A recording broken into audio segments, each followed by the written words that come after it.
Okay, so we talked about the tibia, which is relatively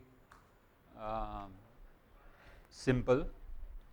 Now we will go up one level in terms of difficulty, that is the femur, because in the tibia anatomic axis and mechanical axis both were kind of the same, they are just slightly displaced. In femur they are not the same, so therefore we have to do some additional kind of steps in the planning. So now here is a deformity in the femur.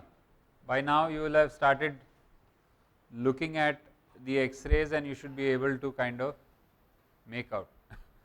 So in the tibia here the angle is 87, which is normal, and in the femur it is 107, which is abnormal. So as we said, we have to take the opposite side for the numbers.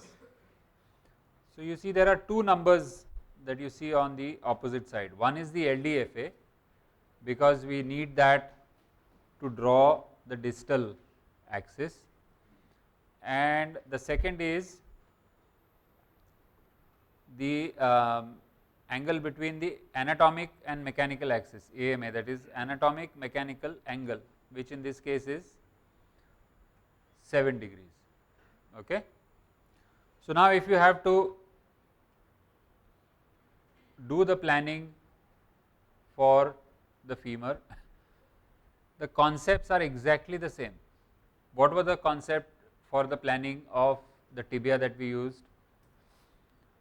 You have to draw your proximal axis, draw your distal axis, find the cora, find the magnitude. So concept is exactly the same. What changes is slightly the method. Now this tibia is normal. Okay. So where the femur was normal, you extended the femoral axis. Okay. When you are doing mechanical axis planning, not anatomic, right. So when the tibia is normal, you can just extend the tibial axis proximally, and that becomes the distal axis of the femur. Suppose this tibia was abnormal, then what would you have done? Drawn the 87 degree line, right. From the joint line, draw an 87 degree line. But in this case tibia is normal, so what we are looking at is essentially getting the head of the femur onto this line, then our axis will be correct. So distal axis, extension of. Now how will you draw the proximal axis? Is there a hip orientation line proximally? There is, which is at trochanter to center. And what is LPFA? 90, right. So similarly you can draw the LPFA and draw this axis. Zara switch kar rahe. So I can draw 87 or 88 degree line, and I can draw, okay, so this line, tip of the trochanter, that is the center of the head, and draw a 90 degree line. Okay. So now what I get my cora at this point, and I get the magnitude of 12 degrees. Okay. So this is one way of doing it. The other way of getting the proximal axis is what I will show you now. Switch kar.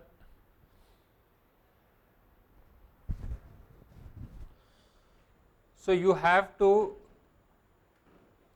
derive this mechanical axis from the mid diaphyseal line. Okay. So, the first step there is this may be a little confusing, do not worry, we will go through it 2 times. So, the first step is to draw your mid diaphyseal line just like it is there. Okay. Now, suppose I draw one more line over here, जरा switch कर परत. So, what I have drawn is the mid diaphyseal line over here. If I draw 2 lines which are more or less parallel to each other, and then I draw a third line. Okay. So, these two, the red lines are parallel to each other and the blue line is intersecting both of them. Now, this angle and this angle will be the same, correct? So, that means if this angle is 35, then this angle is also 35. That part is clear, no? So, now we will use this concept in the femur. So, we will draw another line which is more or less parallel. Okay.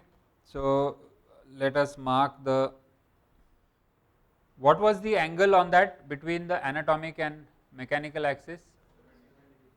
7 degrees, right. So,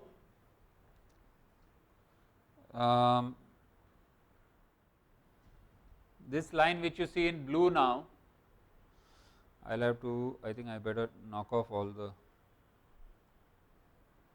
other angles. Okay. Okay. That looks like a good diaphyseal line. Now, I will draw the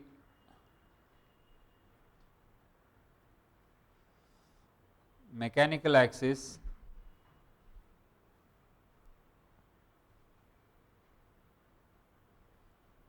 in red.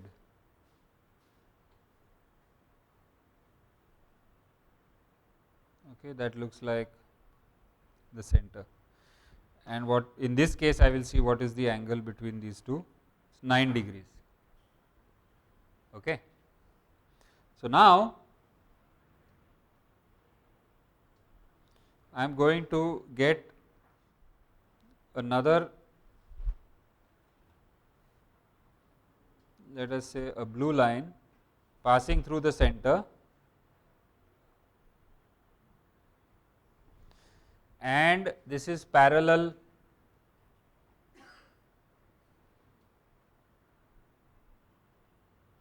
to the green line.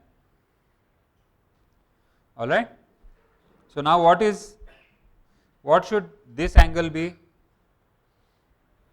This one was 9 degrees. So, what should this other angle be? 9 degrees, right. Now, take it reverse. Let us knock off this line. So, now we have got a diaphyseal axis, we have got another line which is parallel to the diaphyseal axis or mid diaphyseal line, but passing through the center of the head. Okay. So, if I draw a line which starts from the center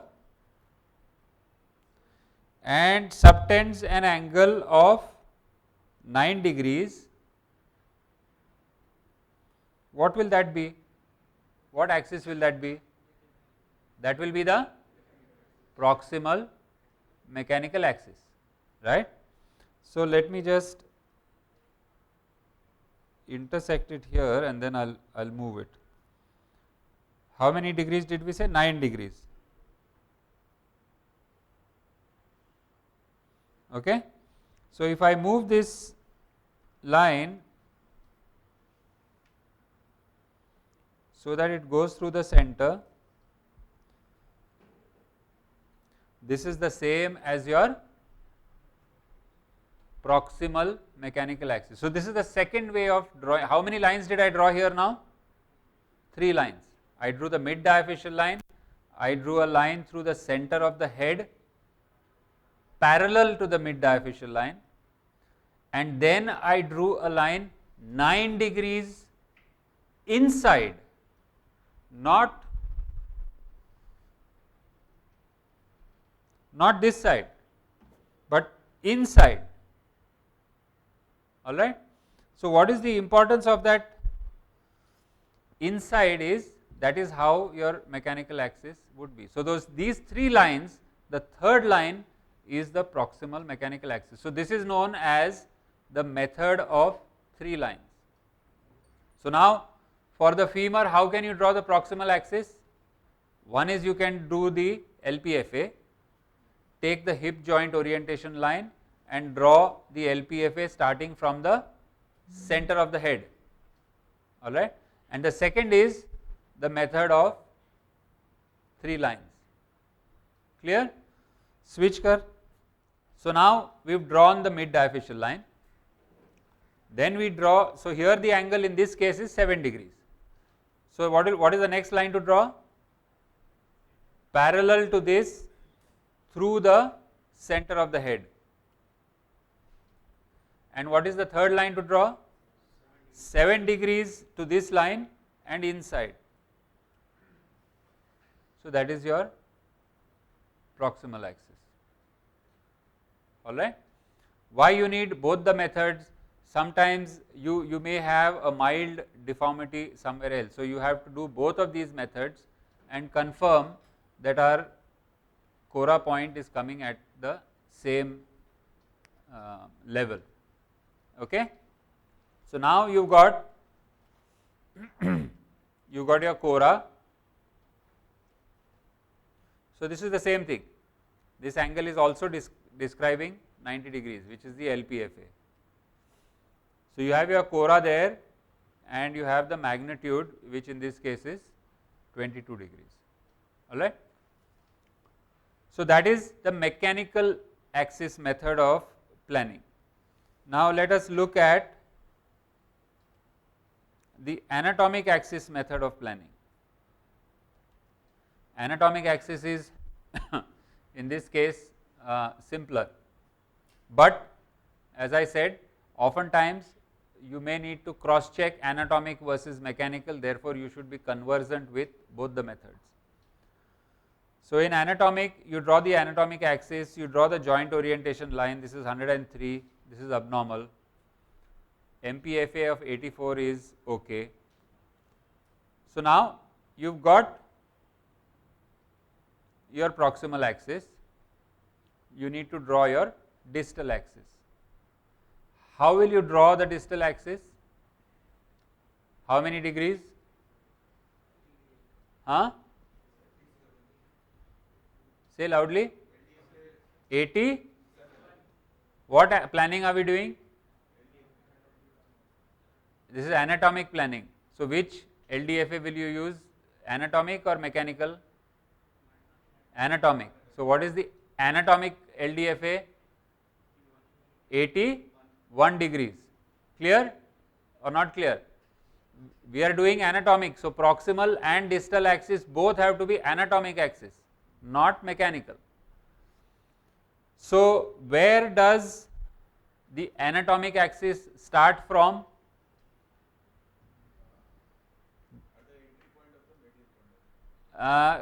Slightly medial to the highest point, right? Therefore, if you have a normal side, we will measure from the normal side. Remember, some of you were drawing the anatomic axis from the center and you were getting your Cora up and down, and I said you should start from, in anatomic axis if you are drawing, you should draw from the medial tibial spine. Okay. So, same thing over here, draw the anatomic axis on the normal side. Now, you can measure this distance from the center of the tibial spines to the point where that axis is starting. In this case, it is 12 millimeters, all right, and then reproduce that point over here from the center of the spines 12 millimeters medial, and then how many degrees? 81 degrees, right. So, you draw that axis and you get the same cora and you get the same magnitude. So, what are the things to remember when you are drawing the anatomic axis? First of all, always, that is in any case, do not mix up a proximal mechanical axis and a distal anatomic or vice versa. If your proximal axis is anatomic, your distal axis also has to be anatomic. LDFA is only lateral distal femoral angle. Before that, there is a anatomic or an M, which is mechanical. Mechanical LDFA is 87, anatomic LDFA is 81, or if the opposite side is available, the opposite side. That is number one. Number two, where is that starting point? That starting point is not the center, it is slightly medial to the center. So, if you have got a normal side, measure it on the normal side and just transfer that measurement onto the lateral side. So, you should get the same cora and the same magnitude. Okay. So, now 425 and 426, one is anatomic, one is mechanical. You use LPFA is easy, you will be able to do it. So, you use the method of 3 lines and confirm your this thing, cora and the magnitude. Do the same thing with anatomic planning, confirm your cora and magnitude. 425 and 426. So, now we did metaphyseal. Now, we will talk about the diaphyseal deformity in the femur. Okay. Again, as I keep repeating, the concept does not change, it is still the same basic concept. Get your proximal axis, get your distal axis. Now, you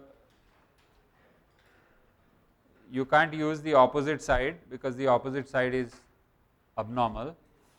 So, we will use the population average. This LDFA is abnormal, your MPTA is also abnormal, right. So, like you did in the earlier case, you can't extend this axis because the tibial axis is not normal. So, how will you draw this? Distally, you will draw the how many degrees line? Mechanical axis planning, 87 degrees line. Okay. So, we draw the 87 degree line, that is the proximal distal axis, and proximally you will draw either using the LPFA or the 3 line method. Draw the mid diaphyseal line, line parallel to it through the center and 7 degrees inside, because opposite side is abnormal. So, we are using the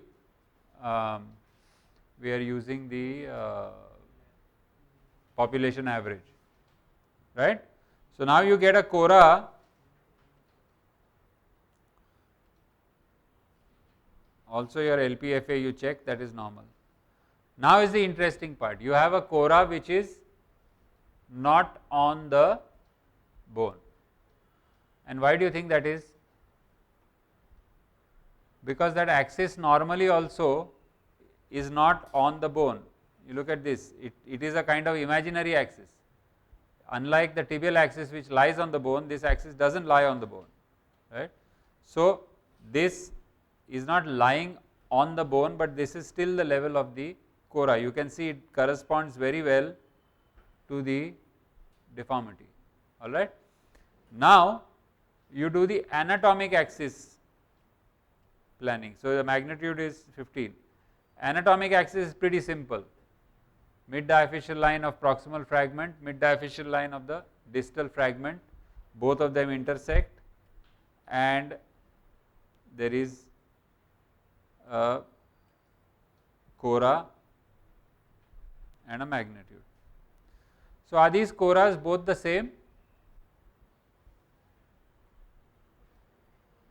They are the same. Okay. There is a concept known as, till now we have been talking about the acute angle, okay, but there is also the obtuse angle, all right, and in that obtuse angle, if you divide it into two, all right, let me show that concept to you here. Switch kar rahe.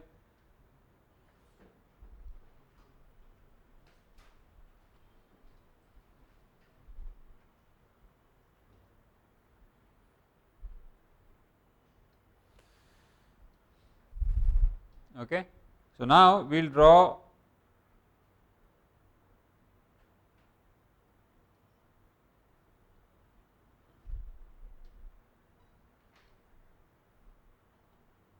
the proximal axis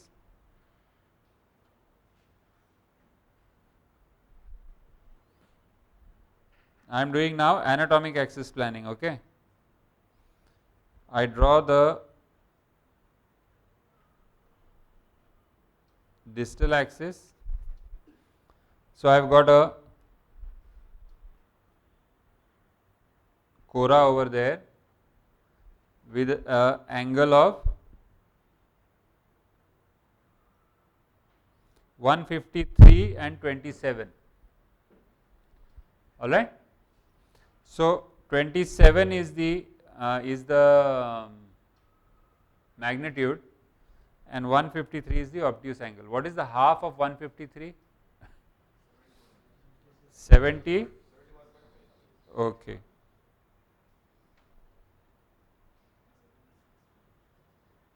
Huh? 76 point. Okay. So, let us draw a third line.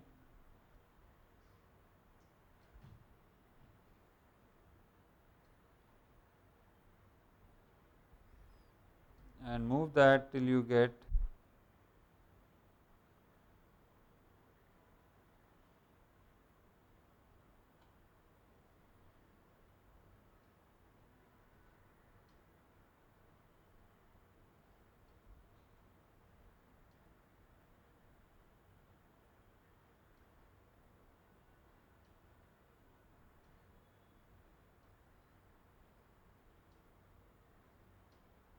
okay, 103 above and 105 bisecting. All right. Now, when we find out the chora, what is it that we find out the chora for? Because usually that is the place either we will do the osteotomy or we will do the hinge placement when we are doing an Elizarov. Okay. So, let us say now you want to put a nail into this. So, we will cut the bone, all right, and what kind of wedge do you want to do, opening wedge or closing wedge? Closing, okay.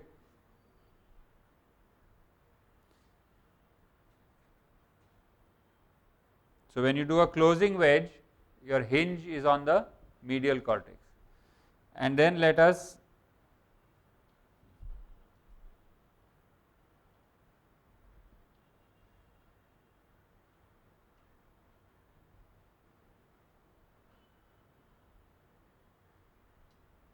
correct this. So, now what has happened? You got a good correction, your axes are perfectly aligned. Okay. So, this is the anatomic axis chora. In that case, on the mechanical axis, Where was the cora? It was somewhere here. Agreed? So, now what we will do is, again we will do the osteotomy and place the hinge not on this cora, not here, but on the mechanical axis cora, and let us see what happens. You got good correction and your axis is superimposed. Let us move this hinge point even further medially. You get good correction and your axis is well superimposed. Let me move it outside. What will happen now?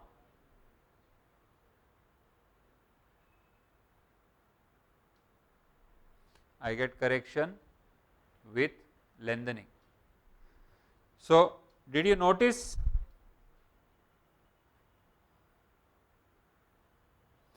that my hinge I am always placing on that bisector line? You may think that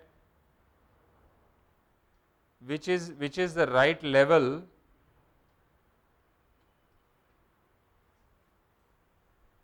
Let us draw a white line. So, which dot over there is at the same level as the red dot which is on the diaphysis? Is it the white one or the blue one? The blue one, okay. And the further away you take it, the more pronounced that effect comes. So, now what is it about? What is it about the blue one? What is the difference between the blue and the white? The blue is on the bisector line. Whether I am on the inner side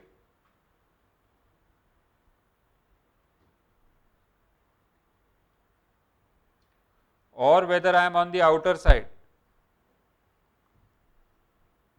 it is on the bisector line, whereas this guy, so as the side changes, you see the relative movement, not relative movement, relative position of them changes, but the blue one is always on the bisector line. So, if I have to sort of exaggerate it, that is the bisector line. So, anywhere along the blue line is what we call the same level, okay. So, now you can see the two red dots,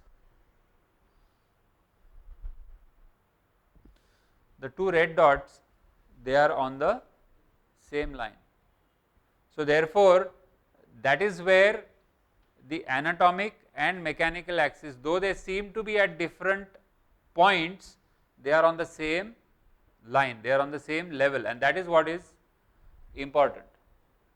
Okay, switch kar. So, now your mechanical axis cora as well as your anatomic axis cora are effectively the same, even though one is off the cortex and one is on the cortex. Clear? Anybody not clear? I can show it again. All right. So, now 428 and 429 you all can do, and then there is an X-ray, no?